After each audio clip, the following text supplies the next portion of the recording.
L'intérêt de ce complexe, effectivement, sur cette base de loisirs qui est gérée par nos deux communes, Péranchy-Verlinghem, c'est d'offrir une nouvelle approche du sport sur quelque chose qui est exploitable tout au long de l'année. Et surtout, l'important, enfin, ce que nous recherchions, c'était quelque chose qui est un coût maîtrisé en termes d'exploitation. Et l'avantage, effectivement, de cette patinoire synthétique, c'est que nous avons un coût qui est quasi neutre en fonctionnement, puisqu'il n'y a quasiment pas d'entretien. Et c'était quelque chose d'important pour nous. C'est vrai que nous avions eu un projet par le passé sur une patinoire, mais les coûts de fonctionnement étaient tels qu'il était impossible de pouvoir l'envisager. Et aujourd'hui, c'est quelque chose qui est réalisable grâce à ça.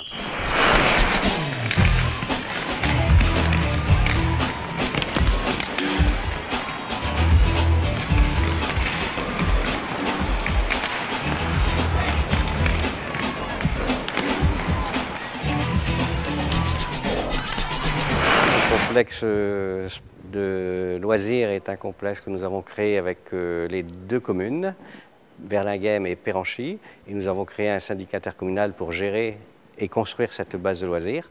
Donc nous avons amené quelques équipements, des équipements qui sont un mini-golf, des cours de tennis et bien sûr maintenant on a cette patinoire synthétique qui est arrivée depuis le mois de février et cette patinoire bien sûr elle attire pas mal de monde hein, et c'est pas encore trop connu donc on espère encore qu'on aura une influence plus importante dans les mois et les années qui viennent.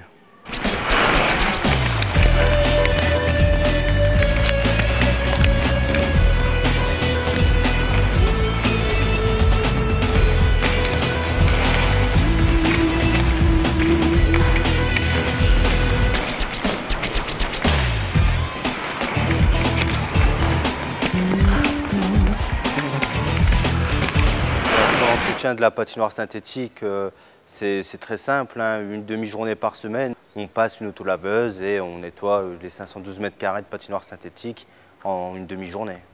On a été très bien conseillé par M. Casanova au niveau de l'accueil, de la gestion de la patinoire. Donc pour l'instant, en 3 mois d'ouverture, on n'a eu aucun souci sur la gestion. On a une très bonne fréquentation sur les 3 mois d'ouverture. Ma foi, c'était assez bluffant. On venait là, nous on vient de la glace. C'est pas encore ça, mais c'est pas mal. On peut patiner en avant, en arrière, on peut jouer. On a bien profité.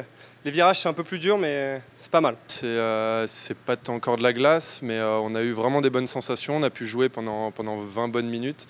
Et vraiment, si on avait eu ça quand on était gamin à côté de la maison, on y aurait passé toutes nos journées, vraiment. Moi, je ne connaissais pas tout d'abord. Je m'attendais à quelque chose de moins bien. Là, c'est vrai qu'on retrouve des sensations pas vraiment similaires, mais qui se rapprochent vraiment du hockey, surtout au niveau des lignes droites, marche avant, marche arrière. Les hockeyeurs patinent avec des patins 3S conçus spécifiquement pour les patinoires synthétiques standards.